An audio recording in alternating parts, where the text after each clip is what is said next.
tiefling and Etruscan, addicts of drugs not yet synthesized, black marketeers of World War III, excisers of telepathic sensitivity, osteopaths of spirit, investigators of infractions denounced by bland paranoid chess players. What is going on, my freaks, geeks, and free thinkers? This is Mike Romanelli with episode number 35. I am so excited to be here right now. Sitting across me is Clint Esposito. Clint, what's going on? What's up, dude? I'm good. I'm excited about this as well. You've told me a little bit of information about today's podcast, and I'm ready to go. You. I had a conversation with this guy, man. I can't wait to have him on. Yeah, pretty much. You know? Yeah, I'm so excited. We do have a couple other guests in studio with us tonight, so I don't want to be rude. I have to my left, I have Mark Steves. What's up? Hello. How are you? Across from him, Yusef Goff. Both of these guys are behind the scenes in this podcast. Big part of this podcast. But they had to sit in because this is so important. And sitting across my screen on the China app of Zoom is Ryan Bledsoe. Guys, I am so excited to have this guy here. He was on Tinfoil Hat not too long ago, and I was moved. The hair stood up on my arms, which I knew I got a lot of that. Stood up listening to him. I listened to it twice. I was like, wow, this guy's blowing my mind with this info. And I hit him up on Twitter. Next thing you know, we started talking, and we've had a couple of conversations on the phone. I'm so excited to have you, Ryan. Ryan, what's going on, man? Dude, nothing much. It's funny, because like I told you on the phone the other day, you were like, man, I'm so excited to have you on. And I'm like, Mike, I'm excited to be on. I heard you first, man. So, I've heard you on Tinfoil before. So I'm mutually excited to be here. Can you hear me? Okay. We hear you. Yeah, I hear you fine. Okay, We hear cool. you fine. I know it's a little odd the way we produce here, but yeah. Why don't you explain exactly why you're excited to have Ryan on? Okay, so that's an interesting question, Clint.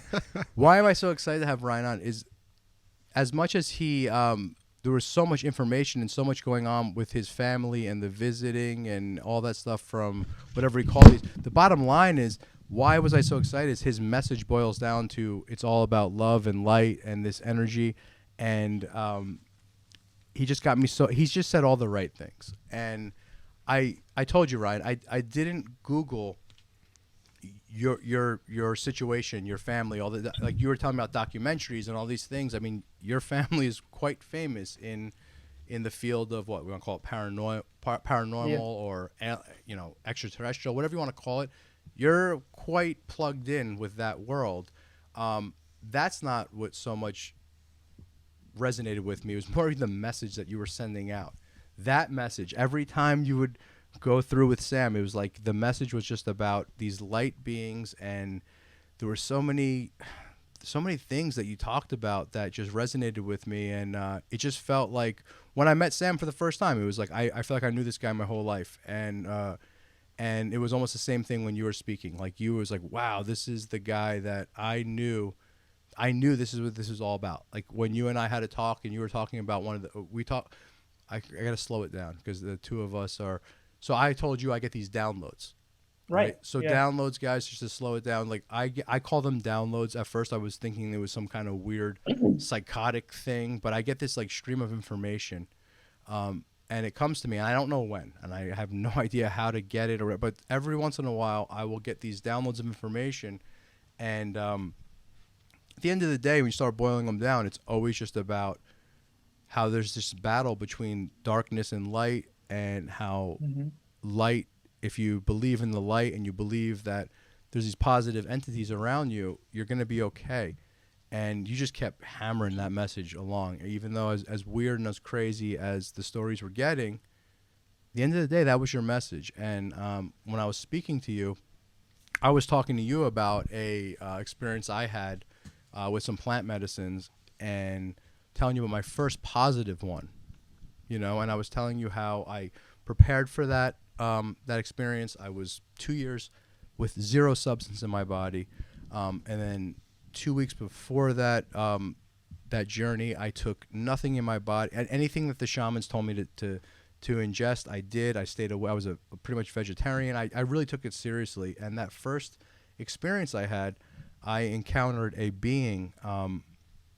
Some call it Quetzalcoatl, some call it I don't know, but it was just this serpent. It was this iridescent serpent being that it just almost looked like it was going to infinity. And at the end of the day, it almost was connecting with the sun, which was the sun was telling us that it was all the positive energy and the light, and it was basically like not to scare everyone, but like Christ consciousness. And I feel like for that moment in time, I experienced Christ consciousness, and it was not what I thought it would be, and everything was okay and everything was fine. And we had a conversation, and you were telling me about it, that you get these downloads. And if you want to jump in about the download that you had, then you were like, Mike, that resonates with me. And I was saying everything was Egyptian, and I didn't even understand Egyptian. And you were saying about Ra and all that stuff, and how it kind of... Well, right off the bat, to me, that sounds like the Uraeus, like when you see the depictions of Ra or like the gods of Egypt or whatever, they always have these cobras on their eyebrows, right? Yeah. It's like the serpents of the sun. In ancient esoteric culture, serpents aren't evil. It's actually like the bringers of light, yes. Serpents of the sun. So that sounds like what you went through. It's super cool. Also sounds like Osiris to me, and funny you say that because several years ago, I had a dream about Osiris. I grew up super Christian. I don't know if you heard that on tinfoil. And my dad started seeing these lights, and my brother Chris Jr. was there. Saw some entities. It was real chaos at the house, and like the Christian community shunned us, And for reference for the listener, we were Pentecostal holiness, which means hardcore. Like women wear long skirts. You got to wear long sleeve shirts. You're not supposed to like reveal your legs and things like that. And I'm not mocking. I'm just saying that's how I was, This experience just like devastated that, it definitely opened me up to outside of that box. But after seeing these lights and for the following 10 or so years, I still held on to a lot of those Christian beliefs, kind of like a cognitive dissonance. Yes. And I still hold it in a high regard, like I think Christ is awesome, but I just don't think the official version that, we've been given is what really happened. But back to the downloads thing. So I'm about 22, 23 at this time, and I have a dream that Osiris is standing at the foot of my bed. And the only reason I knew that the depiction was Osiris is because I guess since I was like 19, I've religiously played this game called Smite, and it has these like deities in it. It's just like a League of Legends type video game. I never was like studying this stuff, but I recognized the character from the Egyptian myth, and he was saying some things to me. And then there was like these frogs hopping around my room in the dream, and I was trying to catch them. And I went and like when I caught one, it died in my hands, and then it was reborn in my dream. And when I woke up the next day, dude, I never held to that fundamental old-fashioned Christian beliefs anymore. It was like I was free from my spiritual enslavement. That's kind of how I felt it. Oh, wow. Yeah, it changed my life. And as I started researching the next day, I was working with my dad at the time out of college or with my brother, just doing like what they do, construction, things like that.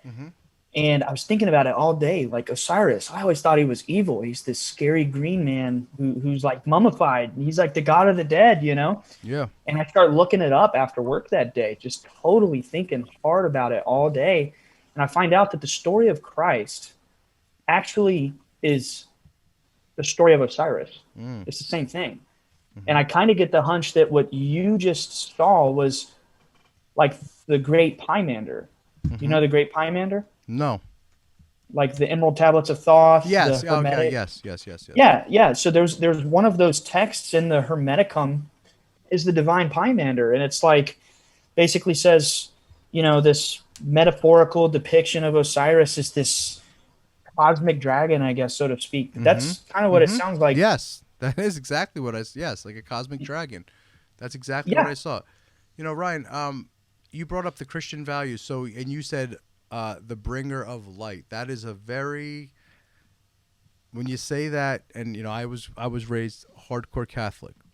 Yeah. If you say bringer of light, that might mean to some Luciferian, Lucifer, and I know that all this stuff, all these terms, it all gets muddied.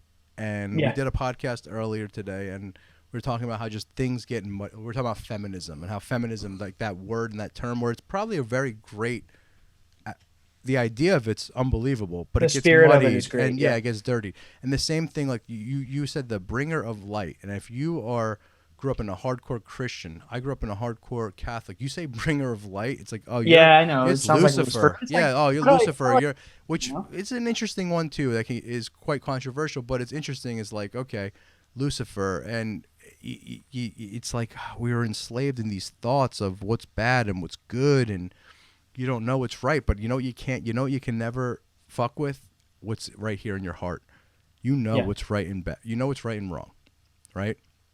Somebody could paint a picture that they are a pastor or whatever, this big church, but if you know they're a scumbag in the background, you know that's not coming from a place of love. When I witnessed this entity, that was a being of pure. I understood pure love to a degree that I've never honestly felt. The only other time I felt something like that was when watching my children be born. That's the only other time I saw such a degree of love where it's like you can't even describe it, but you know that it was right. And I always say the best term for it is like you're home. Home is the best term. Like how you feel when you're just finally home. And when I was with this being, I was home. And it's happened a couple other times. And there's been other times where it's not on the positive thing. But things get dirty, right? Like, so like you say, bringer of light. That is that's Lucifer, right? Well, people will say that. And I will say this, like, right hand to God, I've never had an experience with Lucifer. Yeah. I'm not saying that I definitively know that, what's going on there, but I would just say my experience was Egyptian. Yeah, mine too.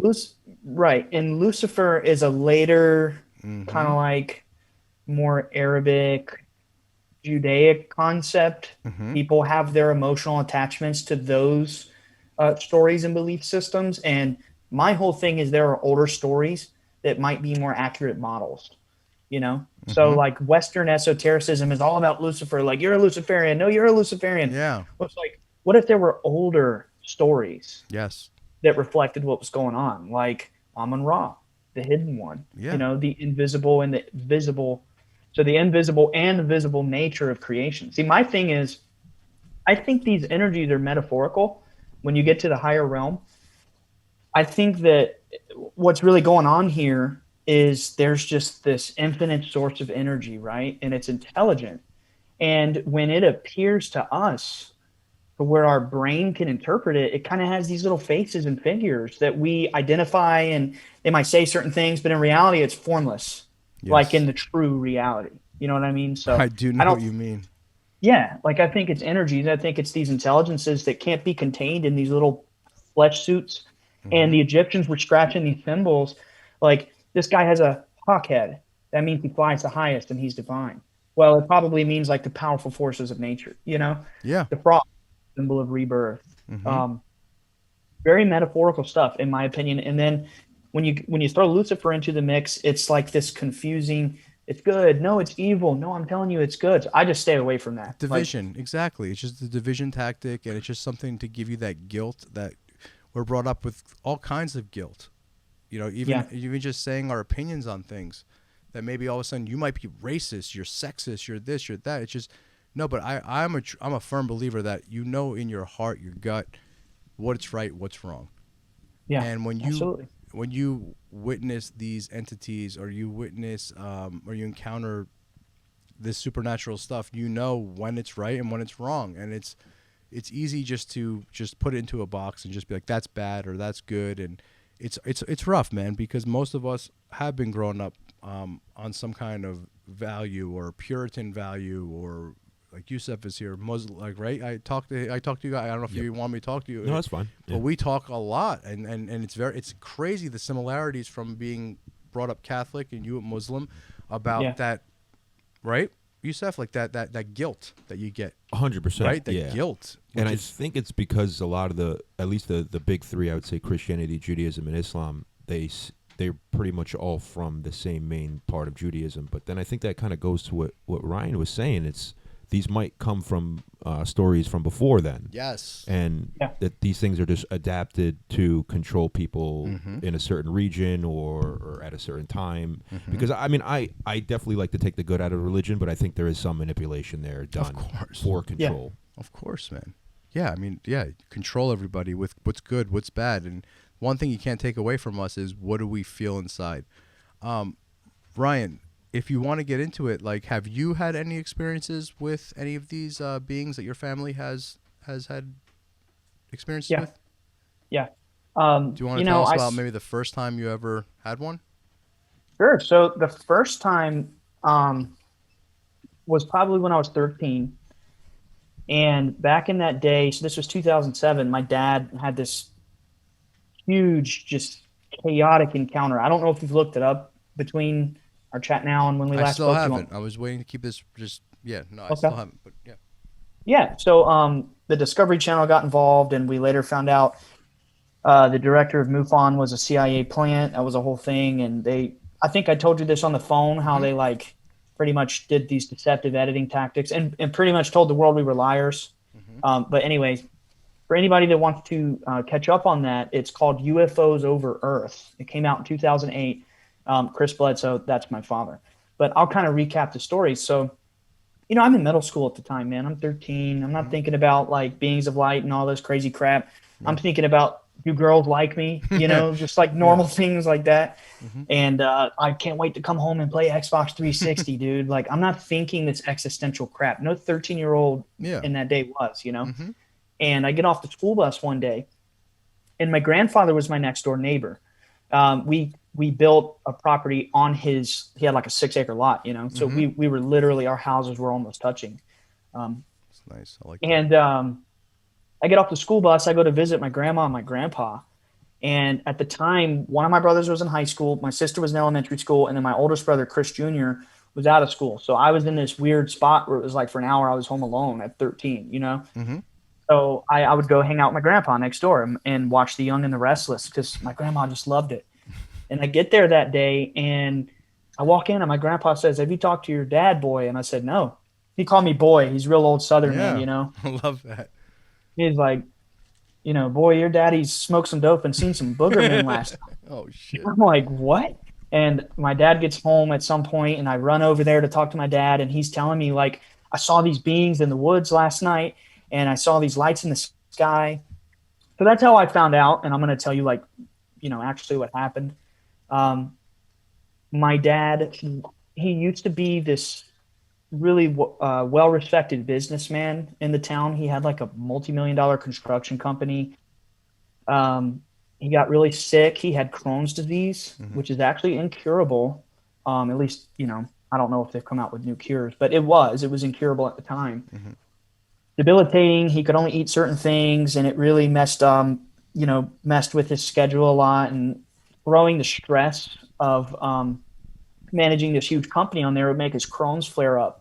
And his anxiety got so bad that he just, like, he couldn't handle the business anymore. And I'm paraphrasing there. He had a near-death experience because of a nasty mix of toxic medications, flare-ups from the Crohn's, anxiety. Like, he was pretty much declared dead in a hospital bed. Wow. And, you know, about a year after that, maybe 2 years, we were in a rough spot. And we move out to my grandpa's property, and Dad is just like at the end of his rope, man. He's just like ready to give up. He's ready to die. And he basically takes my brother and these 3 guys fishing out in the Cape Fear River, deep in the woods, man, deep south, you know? Yeah.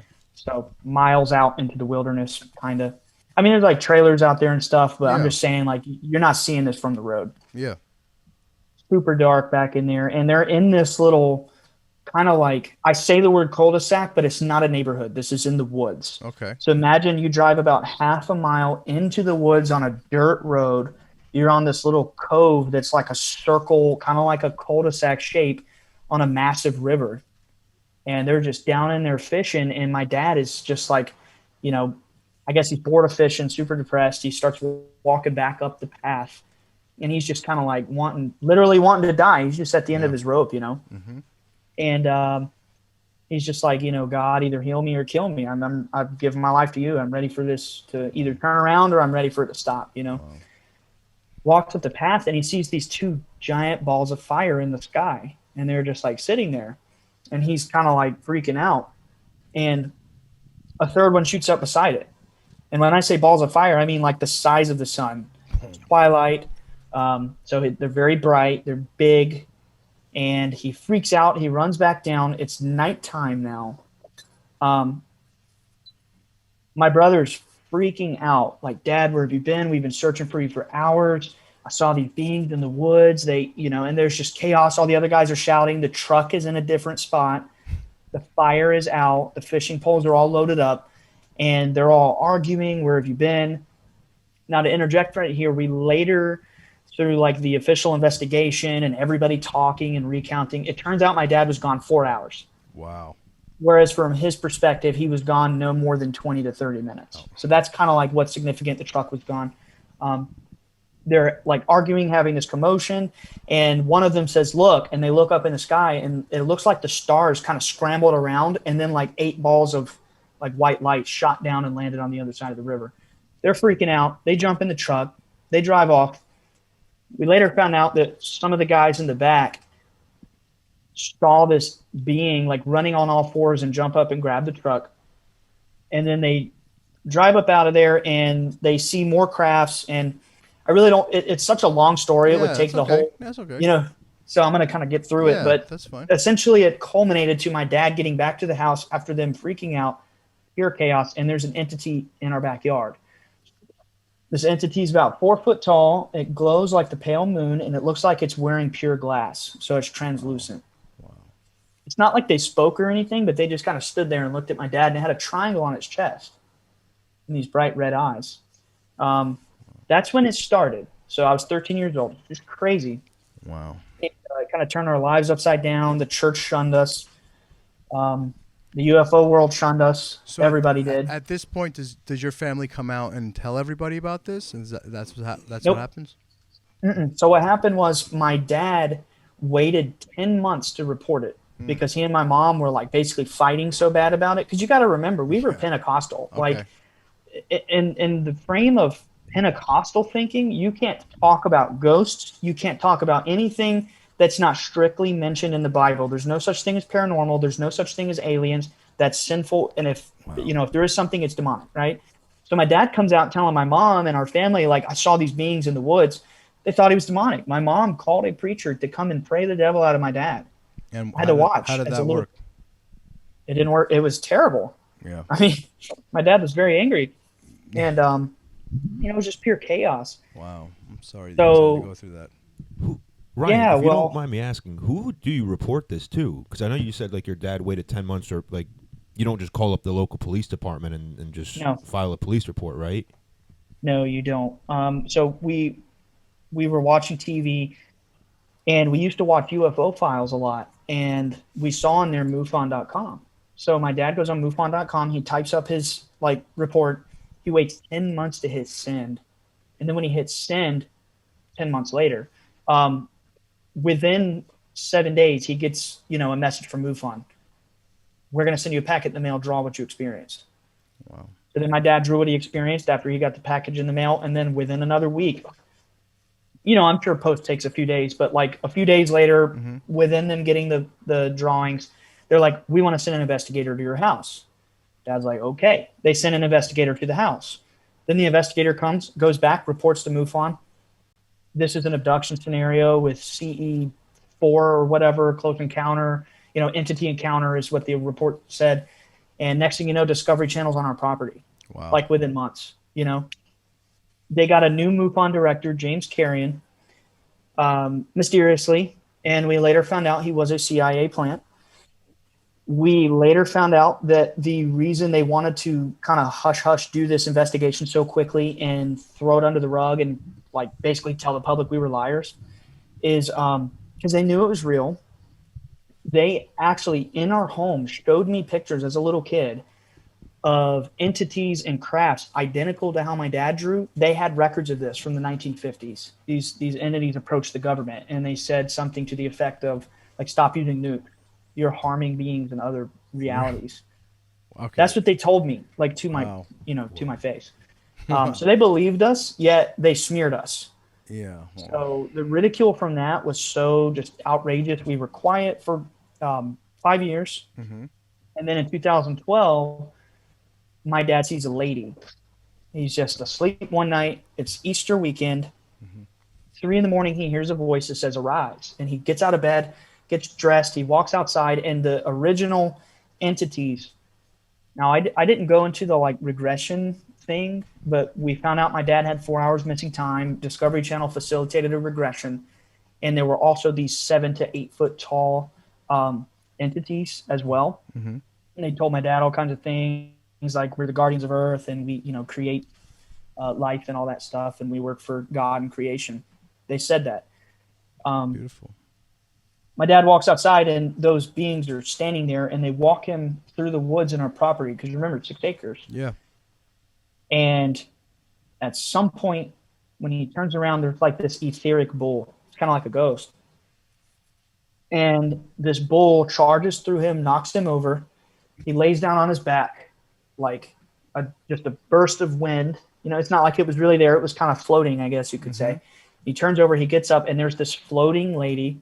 She looks like a white lady with blonde hair and blue eyes. There's a long dress from neck to feet, kind of like Pentecostals. Yeah. And it twinkles like the stars. And she basically says, she's Hathor. She's the mother. Wow. And starts telling him about the age of Aquarius and what's coming. So, Beautiful. it's all positive. And the UFO world Yeah. wants it to be all these like nuts and bolts and stuff. But it wasn't that. It never was that with us. We want to keep it positive here today, but yeah, I mean, because it's very easy to scare, yet your father had a very positive, right? You would call it almost positive. I'm sure it Yeah. turned your family's life upside down. But Yes, at but the it was end of positive in the end. At the end, it was positive, right? And Yeah, absolutely. yeah. The negative that we experienced was from outsiders of our family. But the beings, although it was scary at the time, it was because we didn't know what it was. Yeah. But it's not like they harmed us. It's not like they attacked us. And I forgot to say this earlier. They healed my father of Crohn's disease. Wow. After that night, he never took medicine again. Wow. Yeah, he was healed. And many people have come to our property in private and have been healed of cancers, have had other illnesses go away from interacting with this phenomenon. I mean, we've had lots of people come over and see this phenomenon with their own eyes. Nick Hinton is one of those guys. He wasn't healed, but he did come to our property and see orbs. Wow. So. Now, and I heard on Tinfoil that your dad when he goes to other places, entities show up in other places, not just your property. Is that correct? Yes. Funny thing, he actually was hanging out with Tom DeLonge in, I can't remember where it was. It was just outside of LA at our friend Lori Wagner's house. They're sitting, kicking it on the roof. And with my father, Tom DeLonge saw I assume it's his first, craft sightings. You guys know who Tom DeLonge is, right? Yeah, I've heard of him. Like To the Stars Academy. Yeah. Yeah. Been to a couple of his concerts back in the day. But yeah. Yeah, a couple of his albums. Yeah, I've heard.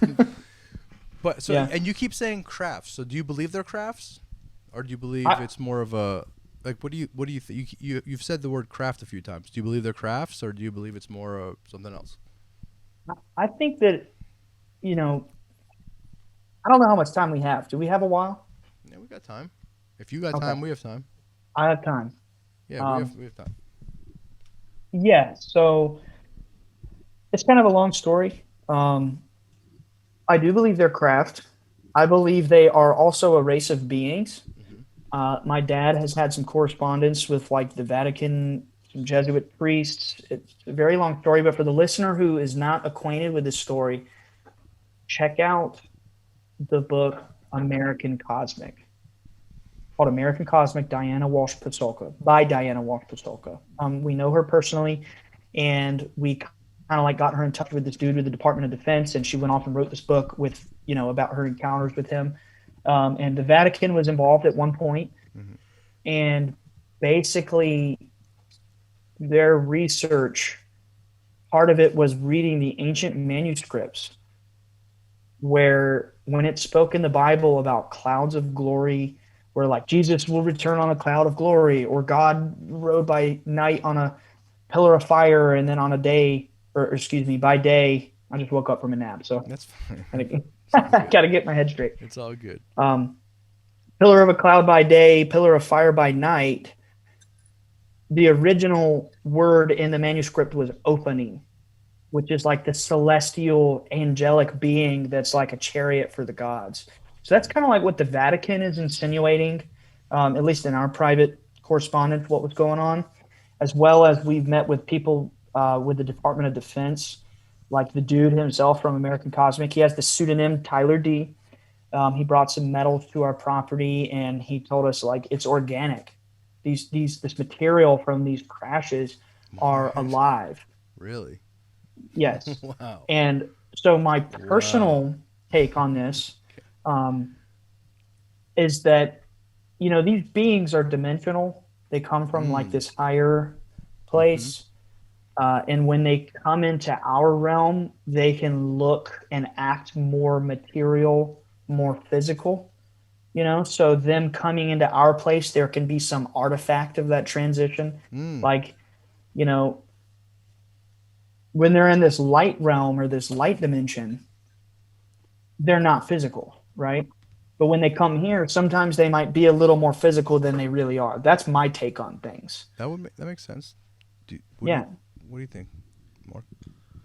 I love. I know your everything. mind. You're. No, I love everything you're saying, Ryan. I definitely have always had the suspicion that there's something energetic and it's not just nuts and bolts. And I understand that that's a lot of why the UFO community resists your story and resists your family. And I think really that's the scientific materialism of our age, kind of. You can see that bias, but the truth is that there are many beings in this galaxy, and some of them are interested in helping us along spiritually, but there's a sort of non-interventionalist type philosophy that they have to adhere to. Do you think is that something you've heard, Ryan? It is. I have heard that, and I think that idea really became popular in the group consciousness by Star Trek. Right. It's the Prime Directive, right? It's like you're not supposed to go in and just like appear to these primitive civilizations. And what's funny, if you know anything about Gene Roddenberry, who's the creator of Star Trek, he was involved with have you heard of the Nine, like the channeling material? Right. Yeah. Peter Yeah. Levenda. Was that Peter Levenda? Was he involved with that? Yeah. What is it, Oh, guys? wow. I'm not. That's cool. What is that? No, I'm not necessarily putting it down or endorsing it or anything. I'm just, I don't know if it's legit, but what I do know about it is the guy who made Star Trek was involved with it. And there were these people who they put him in like these psychic trance states, and they just wrote a bunch of material that they say was channeled. And they say it was with a being called Ra, but it was really like the social memory complex. There was these 9 other entities. Very cool stuff. I just don't know if it's genuine. But I will say, when this lady appeared to my father in 2012, she said the hidden one is Amun-Ra. So I don't know. I mean, there is a parallel there. To be clear, Ryan, Peter Levenda wrote a book on the Nine. He wasn't a participant, but you're absolutely right on everything else. Yeah, that makes sense. Yeah. So the creator of Star Trek said that he tapped into some kind of energy that gave him the whole story. He was there with the people who did the tapping into, I don't think he channeled it himself. But I mean, he pulled that information from someone that channeled, and that's where he got it from. Yes, and he put it into Star Trek. Yes. Yeah, and Ryan, you and I spoke about this too, about how I think, and I probably have spoke about it with honestly everybody in this room, about how I believe there is, you want to call it Akashic Records, whatever you want to call it, there is something above our heads. And I don't know yet how you get to it, but I've tapped into it quite a few times where you pull this knowledge and it's like, oh, you're the lucky one to grab this fish out of the water, or whatever the fuck it is. And it's like, maybe it's a new patent. Maybe it's a funny joke. Maybe it's, I don't know, a recipe. But there's like this knowledge above our heads that I feel like we just, every once in a while, and some are way more tapped in than others, and some are not tapped in at all. They go in, they grab it, they pull it down, and it becomes theirs. And I am a firm believer that there is something out there, and we all could tap into it. No one's more special than the others. Just some in a weird way figured it out. But yeah, we're kind of tapping it. We're talking about a lot of things that I've been, once again, my gut has been telling me for a long time. Ryan, you mentioned that this activity was happening on your property, but it wasn't limited to the property. Your father seemed to be a sort of magnet for this activity. Do you think time has anything to do with it? Do you think the geography, the landscape has anything to do with it? Because when we think of multidimensional or interdimensional beings, there's this, aspect of time, like, oh, it must have taken them so long to get here. It's like, no, actually, they're transcending time. So are there certain periods of the year or the day when this activity was happening more frequently? Some years it tends to pick up on Easter. It doesn't happen every year. Like this year, we didn't have anything extraordinary on Easter. But there have been 2 years that he saw entities on or around Easter. Like once was the lady, and then another one he saw this 9 to 10 foot tall glowing being of pure light. And, that's funny that you asked that, Mark, because Johnny Woodard asked the same question on Tinfoil Hat. That's really awesome. Well, I listened to that episode, so maybe I'm just repeating what I've heard. That's awesome. You guys are vibing, man. Hey, Ryan, have you seen anything yourself? Yes, that's where I was trying to get to earlier, but it's like if I get off track, ask me questions, because this is 14 years with memories just like bouncing around. But yes, the answer is yes. I was about 22 or 3, and I saw an actual entity. I was conscious. It was like summer of college break, and I'm just like hanging out. It's really late at night. My best friend's over, and we're talking. When I was growing up, a lot of my friends were interested in this, and they would want to talk about it and see things, and some of them did. Me and my buddy were looking in the corner of the room, and I felt something touch me on the ribs. I couldn't see anything there, but I felt a physical hand. And when I lifted my shirt, I had a red print on my ribs, and I was like, oh my God. Then we look in the corner, and we both saw a 4 foot tall entity. I could tell the height because it was beside my door, and its head was right at about the doorknob. But it was translucent like glass. It didn't have a color. It didn't have like these distinct features. It was like a plate of glass cut into the shape of a being with 2 large round eyes. And then it disappeared. And I'm telling you, my friend was so freaked out. He looked at me and he was like, you saw that too? And I was like, yeah, man. That's what I've grown up with, And there's been some other things where I see these forms in my like room or in my living room or outside my yard. And it's like light without a source, just kind of intelligently moving around. Like my fiance and I were walking out the front door, and I saw this very bright orb shoot down and into the ground. And I was like, oh, wow, I just saw something. Didn't freak out, used to it at this point. And she said, it's probably a plane. I said, no, I mean like in the yard, but whatever. And then we walked down the stairs, and then she sees one appear in front of her and just shoot across the yard. And it had this like 10 to 15 foot long tail. When I say tail, it's light, but it had like a long streak. Shot across the yard. She freaked out, man. She's like, oh my God, she's never seen anything before. But, everything else I've seen has been lights in the sky or like lights blinking in the yard, but kind of far away. I've seen a few things up close, but, I haven't seen these full blown, like talking with an entity like my dad has, but maybe one day. Without getting too personal, has everyone in your family encountered something? Yes. Yeah? Even my mother. Eventually. I was gonna say I didn't want to but yeah. So even your mother, who was like, this is not right. Even her eventually. Yep. Even my mother. So in those days, my mom was super like, don't even talk about it. And my dad would pray that she would have an experience, and she did. And one of the MUFON investigators was in our property. So this must have been 2008. And she walks in there while my dad's talking to the investigator, and she goes, don't you ever pray for me again. It's kind of a funny story we always tell. But oh, shit. Yeah. Oh, wow. Yeah. So he was like shoved in the kitchen. Shoved. Wow. But so, okay. Well, maybe it was a shove like, hey, you got to go ahead. Do you have a theory of why you think, did they just pick your family? Does everybody in the town see them, or is it like just you guys?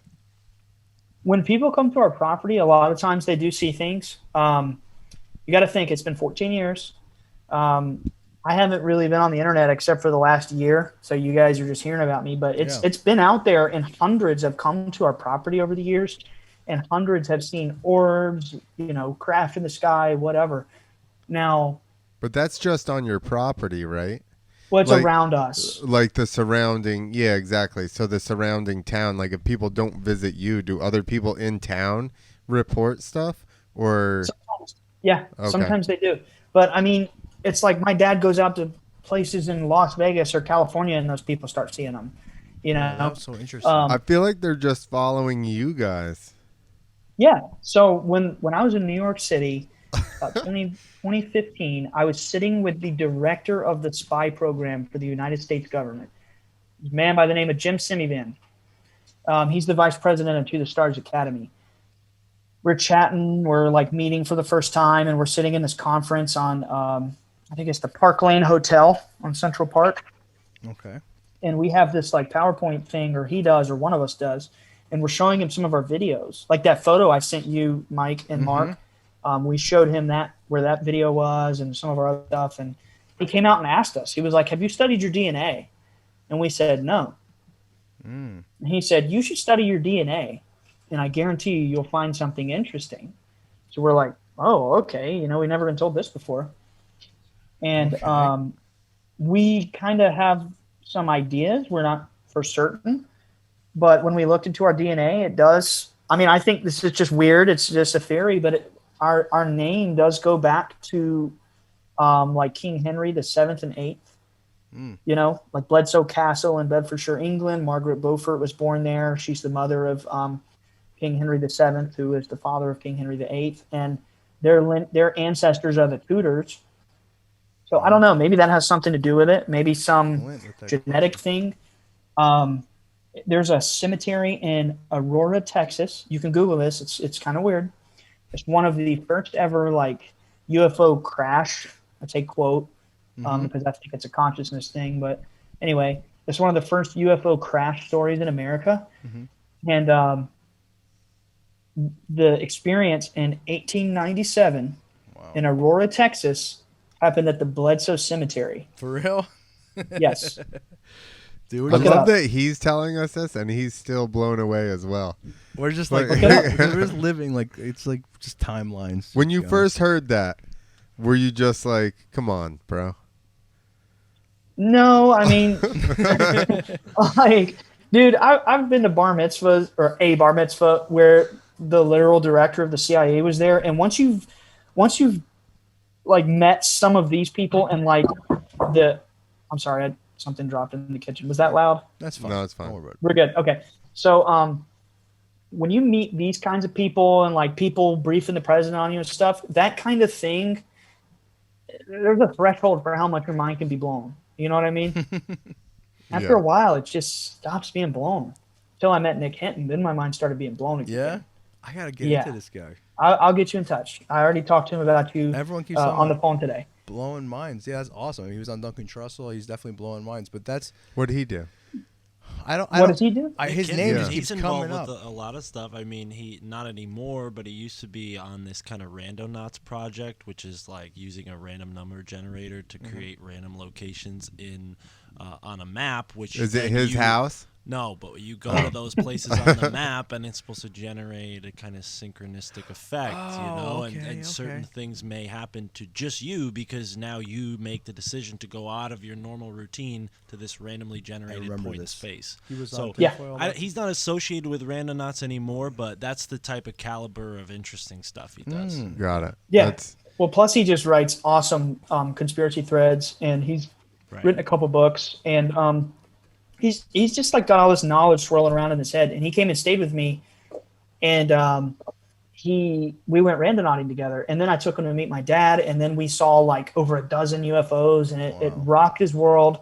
And the next day he messages Sam Tripoli. He's like, "Hey, you got to meet my friend Ryan." And boom, here I am sitting with you guys. Yeah, right. So it's all thanks to Nick Hinton. But nothing, I'll hook you guys up. Right? But nothing shocks you. That's what you were saying. Like it literally, that's the way I am now too. And I feel like you guys all are starting to get in tuned. And maybe I'm not trying to speak for you, but things don't shock you as much. These weird synchronicities, these weird things. Like you're like, of course it is, because we're all just trying to figure something out. Which you're right. I mean, all right. Let's link this up. We had Flat Earth Dave on. Have you looked into Flat Earth? Oh, that's a good one. That's a good tie-in. Well, I think everybody's looked into it, man. Okay, I mean, so here's the question: beyond like the ridge of mountains around us, right?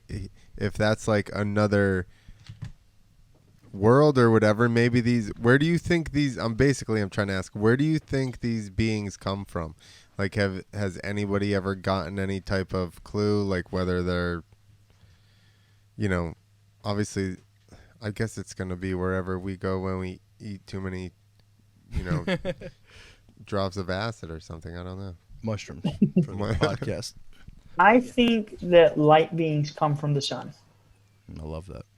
I think they come from the sun, and I think that material beings come from the earth. Love that. Or maybe some other material realm somewhere out there in this cosmic thing we're in. And I think that what we know about space in the mainstream might not be the full story. Okay, so there might, and you know what? That's kind of like where I am at with flat Earth. Like, I don't think they have all the answers, but I think they're onto something. I think there's somewhere in between Yeah, at the very and I least. think that's kind of where we're all right. I mean, I'm not putting words in anyone's mouth, but I think that it's like it's kind of there's one spectrum, there's another spectrum, but it's like we don't know shit about shit, and like right. I mean, go ahead, you said. Well, Ryan, I don't know if you saw the King Kong vs. Godzilla movie that came out recently. But without spoiling anything and getting too much, they had like kind of a center Earth or what Hollow Earth. I guess spoiler Earth, Hollow Earth, and they had a whole bunch of creatures in there. And then also, I think you said earlier, like these creatures could be interdimensional, and that kind of got me thinking because in Islam they have the jinn, smokeless fire creatures, and they're from another dimension, but they interact in ours. I thought it was interesting when you said like the nukes, they were warning you that they were, altering other realities as well. Yep. And I know that they live on the same planet as us, the jinn, but when they do decide to appear, they can appear in any way that they choose. Mm-hmm. So I was wondering if you thought of anything like that, if any of that has ever crossed your mind, like whether these things are probably from, I mean, I know you said a couple of things. Some of them maybe come from the sun, some of them are from this earth, but like, have you heard anything about any, like with all the contacts you and your father have, like, any of the Hollow Earth or any of that, or any of these interdimensional beings? I'm sure they don't really try to discuss it too much, but I'm sure they look into it, right? No, they do discuss it. When you talk to, so I've met probably 3 different factions in these intelligence communities. And when I say factions, I mean there's this one dude who got out of the CIA and like he has these clearances, he's read into the program, and he's got all these guys around him, and it's like, this is our mission. And then you meet another guy in the CIA, and it's the same thing. He's got all these clearances. He's like, no, this is my mission. And they have conflicting missions. But does that make sense? Right. So I've met at least 3 of those factions. Wow. Now, the funny thing is, the deeper you go, it turns out they're probably all related. And it's probably all like, look here while we're doing this here. You know what I mean? But anyway, I won't go into that. Again, but I see what you're saying. But yes, Yusuf. I think that the whole jinn idea, and when you look at these ancient myths, like with the Celtic called fairies. Now, when you say fairy, people are like, stop, that's weird. Well, I'm not talking about like Peter Pan and Tinkerbell. Yeah. I'm talking about like Celtic myth, like the original idea. Ones, right? Say that again? They're like creepy fairies. Like apparently, like they're. Well, I've heard these stories, like the fairies in the woods. I heard they're great. My meditation teacher, she talks about fairies. She's from India, but she goes to Ireland and has met with the fairies, and she says they're these amazing beings. Okay. I didn't hear creepy, but I heard it. Yeah, maybe I just heard the bad stories. No, maybe.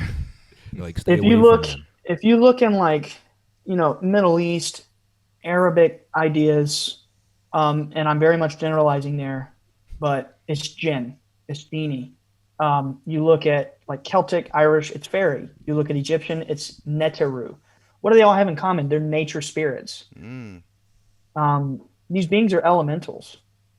Oh, I didn't even think of that. That's what they are. They're elementals. They're more like spirits. Mm-hmm. But what do we see on TV? Aliens. It's like, look here. Yes. This is what's going on. It's red herring. It's all about dimensions, man. There's a higher place. Yep. A higher reality, and that's where they come from. And they just kind of pop in and they show us some stuff. They freak us out a little bit, and then they're like, go talk about it. They mess with you. In some ways, they trick you, but in a good way. It's like they blow your mind. They give you these synchronicities. They touch you on the ribs. And here I am all these years later talking about it. But in reality, what they're doing is they're traumatizing me because they know I can handle it, so that I'll go out and I'll tell my story. Yeah. And then people listen and they're like, wow, that's crazy. I resonate with that. Yep. And then they go look on the news, and then there's people who resonate with like all this threat narrative, and it's all these monsters. And like my dad talked with William Tompkins, who said it's all these reptilians that eat babies and all this dark stuff that I don't even like to talk about. So it's crazy, man. It's like, what do we believe? I don't know. I believe what I experienced over what I'm reading on the internet, you know? So, you know, and Ryan, and you know what, like we spoke about on the phone the other day, like there's light beings all around us, and they're here to protect us. And it's like you can feed the archons, you can feed the darkness, but ask any listener, whether you like this podcast or you hate it, give your attention to love and positive, and see how your life goes for a week. Give your life a week of the news, fear, and then report back.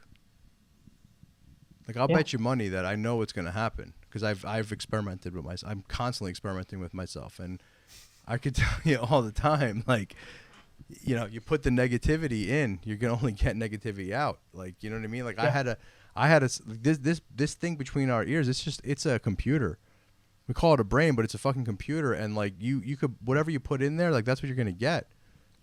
I'm really crazy interested in his crossover between what we've been talking about and stuff, and just him seeing, because when it was explained to me originally, your story, Ryan, I was thinking that it was like Alien, you know, like more of that type of story. But now when he tells it, you know, about beings from like another dimension, not like what we always think as aliens, you know, like some little spaceman flew here from wherever, Mars or something, and then, you know, they're whatever probing our butts. Like, I knew Clint was going to get to the butthole. I was waiting for the butthole. What a narrative of like, come on, what a stupid scenario, right? Everyone's scared of their butts getting touched. Well, that's the only reason why guys are scared to go to prison. It's the only reason why you're scared.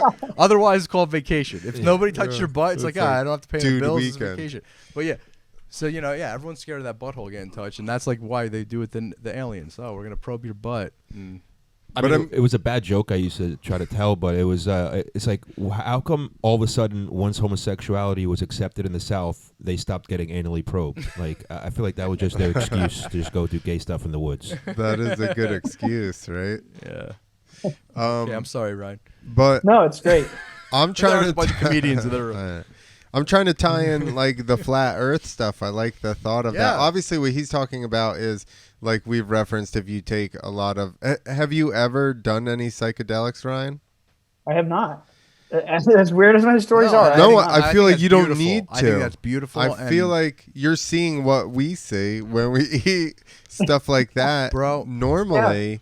Yeah. So like, I'm like, you're like tapped in already to where like we tap in every once in a while in a certain state. That's what has me. I have so much hope for this younger generation. That's what we were saying in the podcast earlier. Is like, I truly believe that, man. I do. These guys are. You guys seen the same thing? You and like. Yeah. Or his dad, or whatever. It's very hard. Listen, guys. If this is coming off a little choppy, it's very hard. Everything we're talking about, this is so hard to put into words. It is. However, anytime I've spoken with Ryan, like everything he's saying, I've felt. And it's very hard. We're trying to do this on a podcast the best we can, but you're right. The Clint. problem you're right. is we don't. Everything he's saying is shit that me or you or anybody who's the real issue is there's not a proven medium here for us or language for us to talk about it. As because it's like. It's bullshit when you trip, or it's bullshit whatever they see. You know what I mean? They want to. That's the paradigm that we're led to think through, thanks to the indoctrination education system. But I think that the real education is learning that this experience that Mike Romanelli had, this experience that the Bledsoe family had, this is a human thing. Because if you look at history, all religions record these types of experiences. It's just we've been taught to frame them a certain way, and thanks to this scientific industrial revolution pollution, our minds are becoming toxified with this notion that, oh, well, ever since we built these machines, things are better and we can forget what happened in the past. No. That's why we're having such a hard time understanding things like aliens, and we try to describe them with nuts and bolts, is because we've forgotten the spiritual language that's so inherent to being a human being. And that's why your message is so special, Ryan, because I think what's happening, your father is absolutely profound. And I know when I heard his interview with Greg on the Higher Side Chats, like, I was just very moved. You could feel that this has had such a profound effect on his life and obviously yours. Yeah, you can tell the authenticity. Like, it's not like it's not some crazy person trying to get likes or views. If anything, it's kind of almost the opposite. Like, hey, this is my story. Leave me alone a little bit. But yeah, and it's, at least for myself, I know that this is my truth. Like I said, once again, I know it's my truth. I know what I've witnessed. I know what I've felt, and I feel that with you, Ryan. Anytime I've spoken to you, like, that is, and I heard it through the podcast. I didn't know you, and I heard you on Tinfoil, and I felt that right away. Like, wow, this is the real deal shit. This is a real story, and it's the right story. It's like there's a lot of disinformation out there, tons of it, and that's another thing that's a little crazy. Is I felt that way hearing you on Tinfoil, man. Like with the feathery being, what the story you told me. Yeah, I felt the same thing. I mean, that is a cool experience, Mike. Yeah, thank you. Thank you. It's just, once again, I'm not special. We all can tap into this. We're all the same. We all come from this same thing. 100%. We all come from the same source. It's just some of us have, unfortunately, have stepped away from it, but the closer we all can get close to the source. That's what I believe. Well, I agree. What I believe is basically what you said, but just to take a little further, I think that we're in the age of Aquarius. I think we're in the dawn of the age of Aquarius, and what that's going to mean is, are you frozen? No, are we good? Oh, you look frozen. Sorry. Oh, sorry. We're good. I'm listening to everything. I thought we dropped out. But anyway, just emotionally. I think we're in the dawn of the age of Aquarius, and I think as the years go on, here in the next decade, these old power structures are going to phase out, and consciousness is going to really start exploding. And that's why you have young people like Nick Hinton, or like me, or like, you guys are still relatively young too. Yeah, I'm your age. Thank you. Yeah. And I think it's because we're in a new age, and it's like these souls that are being born now are able to process higher information. Man, they're born in a new now, energy, I guess you could part say. of the message that the lady spoke to your father about the Aquarius age? Like, this is the new, because yes, guys like David Matheson, who study astrotheology and all the symbolism and the constellations, like, he's made some connections, and I've had him on my show, and I asked him, what he thought about the age of Aquarius. But do you think the symbolism that we traditionally, relate with the zodiac about the Aquarius, is that part of, this kind of, because the Aquarius is a water bearer, right? You pour water on something, it brings the, separates the dirty from the clean, kind of clarifies, right? So is this the kind of energy we can expect, this like illuminating Aquarian energy? I believe so, yes. The lady told my father the age of Aquarius is coming. Funny enough, she appeared in 2012, which I'm kind of on the idea that December 21st, 2012 may have been that shift. Yep. I don't know. I'm just thinking like that wasn't like told to me. You listen to Mike too much, because that's what he says. Oh, is that what you say? Wow, I didn't. Yeah, I feel like the world changed since then. I feel like it wasn't a big bang that we all thought, but something changed since then. Great Well, they news. hyped us up to think it was going to be a big bang, and everybody talked about the end of the world, and they had that movie come out called 2012, and then nothing happened. Everyone's like, it's nothing. Yeah. I think we changed. I think we've changed quite a bit. Since 2012 has been crazy. Like politically, spiritually, everything in the public sector has been wild. And I think it's because we switched. And the lady told my father, which, by the way, the lady gave the name Hathor, which is an Egyptian name. And she in the Egyptian myth, she's depicted as like a bull, and she appeared, like I told you before, She first appeared to my father as a bull, Mm-hmm. knocked him over, and then she was this beautiful lady. But she told my father, Aquarius is coming, and when the red star Regulus aligns with the gaze of the Sphinx just before dawn in the constellation Leo, we will enter a new knowledge. She didn't give a date. That's what she said. Damn it. Wow. That's what I was Now, going to ask. do we know that that alignment happened yet, Yeah. or Do we know? not? Yeah. No, so people are speculating that it's either going to happen, and when I say speculating, they're just putting it in like simulators online. Right.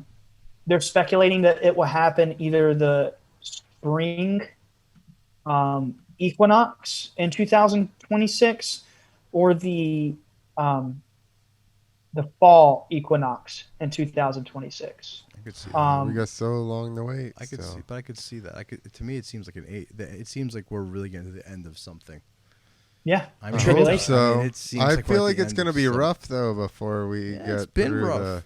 It is rough. We're in a pandemic right Yeah, now I where mean- everybody has to sit home, and it's Yeah. like, Yeah, but they just manufactured this. Well, but it's still rough, yeah. man. Because But the end, see, yeah. here's the other I thing. mean, I guess that's how it starts. So. You That's just why said it gets rough. manufactured. The lady told my father that they are forcing events on a global stage to make the book of Revelations play out to bring about an end time cataclysm. And now he said like a dark group. She didn't say like the Illuminati or anything like that. She just said there's a dark group in power who is forcing Revelations, kind of like a drama on the global stage. Yes. So it's all manufactured. It's Did they- forcing prophecy. Do they live on the outside of the mountain circle around us? He's still trying to get to that flat Earth. What is the mountain circle? Is that like a flat Earth thing? Yeah, Yeah, he's Ryan. trying to get to the I don't know if Ryan, you don't saw get that one. dragged down into these waters, Ryan. Okay, look, right hand to God, flat Earth has not come up in my dad's story. All right.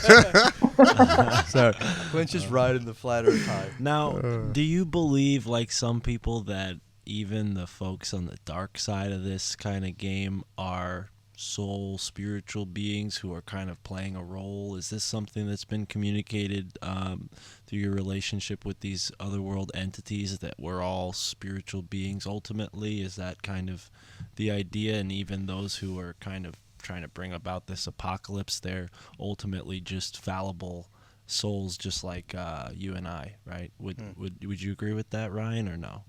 Well, what you're referencing is the hidden hand, right? The hidden hand material? Well, that is one part of it, but there's more to the idea that we're all kind of living as a, we're all taking on this corporeal form, right? Mm-hmm. But Yeah. No, the lady did not tell my father that, although it's a very cool read, a very interesting thought experiment. Like, I don't discount that. It just wasn't told to wasn't us. a part of it. What Okay. was told to us is that there are people who serve the darkness. They're trying to make some bad things happen, and the only way to save the world is love. If we get our collective energy, our collective consciousness to switch to love, then the earth will keep us here. Because the lady said the earth is a living being. Our collective energy is tied to the earth, like it's linked, spiritually, you could say. And our collective consciousness right now is negative. It's fear, and it's harming the earth. But the earth is encoded to protect itself. So if the fear goes on too long, the earth might just, Decide we're a Get rid of virus. just shake us off.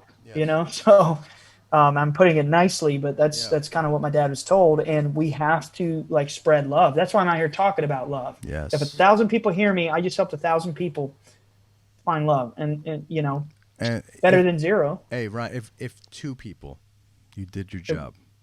Yeah, 1,000 true. be amazing. 1,000,000 be unbelievable. If 2, that's Yeah, what that's you're right. the spark that makes this change happen. I don't think, guys. I don't think we could end on a better note. We're gonna definitely do a part 2. I hope you're a regular here. But the way Sure. you just ended this thing, I don't think that we could even say anything else. You ended on the perfect message. It's all about love. Bring that positive energy. Inspire someone in your life to bring that positive energy and just change yourself. I mean, and I'm telling you guys, there's something crazy is happening right now, and hopefully it's good. Yeah. It will be great.